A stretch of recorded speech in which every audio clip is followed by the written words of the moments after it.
Football practice is very difficult at Georgia. That's kind of becoming a little bit more famous and a more well-known fact over the last few years. But Kirby Smart and Kirby Smart has created a culture at Georgia, and it starts with the people, and it starts with practice, and the way that the Dogs get after it in practice is very intense. It's very regimen-based. It's the schedule. I'll get into some of the schedule. Obviously, I've been to practices, and some of y'all have been to practices, and you know what I'm talking about. But it's very intense. Georgia's got a lot of new players this year. They've got about 24, 25 freshmen that enrolled early. They've got to get used to practice. They've got about 6 to 7 transfers that they're already on campus. Guys like Noah Thomas and Zachariah Branch, wide receivers that are supposed to make big impacts. I've got quotes from them talking about what things are like at Georgia when you compare them to places around the country, when you compare it to high school. Kirby has created an atmosphere and a culture that it's difficult to emulate, and it is very, very intense. Ryan Curley from Dawg posts, in the car, haven't done a car video in a while. I am away from the office, at least for the first part of this week, so I've got to get this done in here. Noah Thomas, we got to hear from him earlier this week. It's the first time we got to hear from him, the transfer wide receiver, 6'6", 6'5", 200-something pounds from Texas A&M.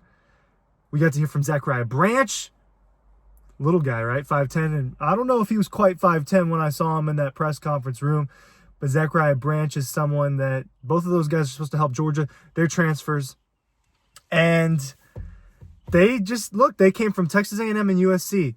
One's an SEC program, one's not. Both pretty highly ranked programs, somewhat prestigious programs in football. Georgia obviously is at the top right now when it comes to just best programs. Ohio State, Alabama, Georgia. Those programs are kind of the ones you think of first when you're talking about the top dogs. No pun intended. Georgia is one of the top dogs. And I'm fighting back a sneeze, which is why I just paused, and I think that I got rid of it. Noah Thomas, we heard from him this week. Why did he go to Georgia? He said Georgia's a prestigious school. Coach Coley, James Coley, the wide receiver coach for Georgia, used to coach there at Texas A&M, so he has a great relationship with him. He's a great dude, real genuine, and just all about Georgia and everything. And I want everything. He said, I want that, and it's everything that I was looking for at the time. Zachariah Branch said something similar, saying that, Georgia's exactly what I was looking for. So what were they looking for? They were looking to get better, and they were looking to be a part of a culture. These are the things that they're saying. And they were looking to find a stepping stone to get to the NFL. They felt that Georgia hit all of those boxes for them. Now, Georgia famously, or a better way to put it would be, Georgia doesn't typically put out a lot of wide receivers in the NFL, right? Some recent guys that have been successful, Mecole Hardman, Super Bowl champion for the Kansas City Chiefs. George Pickens is a starting wide receiver in the NFL right now. A.J. Green was obviously one of the best receivers in the NFL there for a while. So Georgia, but it's not a position that they put an elite amount of guys. It's not like the Georgia defenses that are putting out a ton of talent. It's just not. So, but they thought that Georgia was going to be a good stepping stone for them. Part of that is because of how difficult things are, and they want to get better at Georgia. This is what Noah Thomas had to say on what the biggest adjustment was going from Texas A&M to Georgia. He said, really just the practice tempo. So those intense practices. We keep it high energy, and we're never just standing around. We're always moving. I know I'm getting better every day, and that is what I came for. I've said this before, but go, if you are nearby in Athens, if you're visiting Athens one day when you know that Georgia's practicing, obviously they've got 2 practices left, and today, Thursday, and then Saturday, G-Day. But if you're around in the fall, or if you're around this week, while they're practicing, right, 4, 5, 6 o'clock, they're practicing in that range. Go walk by Buttsmere. Go walk by the football facility. Go listen. Just listen for a minute. Just stand around and listen for a few minutes at how intense it is. Kirby is got a microphone, and they've got it hooked up to speakers at the facility, and he will call you out individually. He will call coaches out. I've walked by, and he's getting under Glenn Schumann's skin. He's getting after Mike Bobo. Everyone's on limits when it comes to the mic. We talked to Bo Gardner, long snapper for Georgia, a couple weeks ago. And he said, look, the long snappers are on limits too. Like, he will get after any position. He will get after anybody in that program. It's intense. When I've gotten to go inside of practice, they only let us see about 15 minutes at a time, 10 to 20 minutes. Because, look, I get it. They don't want the media in there. And, that's their prerogative. It's intense. And they've got a schedule. They've got time schedule. They have sessions, session 1 through whatever it is. And 3 minutes, 5 minutes, 8 minutes, however long the session is, it's time. They know where they have to go. They know what they're doing. If they're not moving fast enough to the next session when the timer hits 0 and it restarts to session 2 or 3 or whatever it is, Kirby is getting after them. Why are you walking to the next? Why are you walking? Why are you doing this? So even the little moments like what Noah Thomas is talking about, where we're never just standing around, we're always moving. It's nonstop. It is nonstop in there. Zachariah Branch came from USC. When he was asked about getting adjusted to the culture the way that Noah Thomas was asked about this week, he didn't reference USC. He didn't reference Lincoln Riley. Lincoln Riley, one of the better coaches in college football and has had a lot of success, more so at Oklahoma. But Zachariah Branch didn't reference USC and the practice regimen there. He didn't talk about USC at all, really. What he talked about was how it reminded him of high school.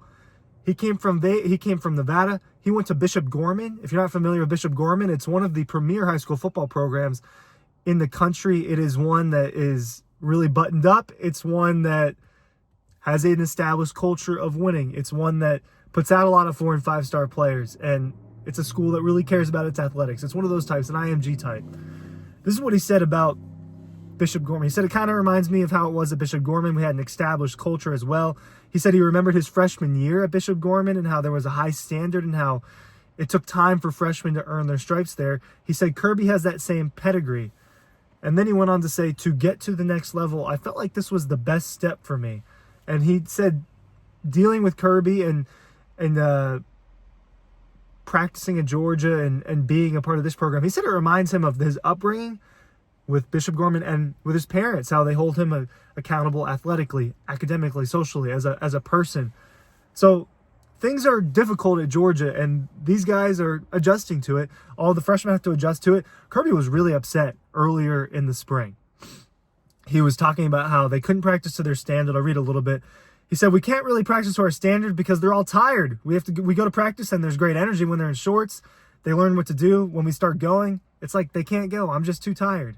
So Kirby thought that the staff needs to do a better job of getting the players in shape, but he's, a little worried because there's not that many older players on the team. There's a lot of young guys who just aren't used to being at Georgia. There's not a lot of Oscar Delps and Dalen Everett's and Micah Morris's, guys that have been around for a few years and truly understand that standard. He thinks that it's on the coaching. He's always going to put it on the coaching. But look, things are tough. Things are tough, right? Tough love is difficult to deal with sometimes. He talks about guys putting his hands up, getting offended due to harsh coaching and telling these guys that they have to play with effort. If players don't come around, they will not play for Georgia, right? They may be on the roster, but they will not get in those games if they are not practicing to what Georgia standard is.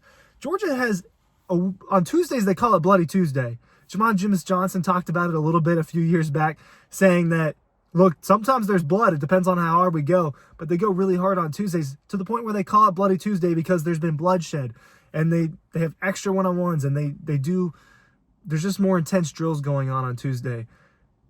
That's a little crazy, right? For lack of better words. I remember Glenn Schumann talked about how much he loves Bloody Tuesday, Georgia's defensive coordinator. It is, I've been a part of athletics for most of my life, and now I'm part of it in this capacity where I'm watching it and covering it. I don't know that I've ever been a part of something that's this intense. Now, it's hard to do that. It's not as common, especially when you're a youth, when you're a kid. I don't know if I'd be cut out for it. It's one of those things where it's difficult to fathom, and only these players know. But look, players like Kamari Lassiter, leaders on this Georgia team from the last few years, they've talked about how practice is more difficult than most of the games, right? Especially against the Charleston Southerns, the Sanfords of the world. The practice is just more difficult. It's good on good, and it's very intense. These guys are having to adjust from it, and they're coming from other schools. So I think it says a lot about the culture at Georgia. I think it says a lot about Kirby that players coming from other pretty big-time programs, there's an adjustment period when you get to Georgia. What do you think about this? Let me know down below. Thanks for bearing with me in the car. I don't know if you prefer this, actually. I like to be at my desk a little bit more. Thanks for watching.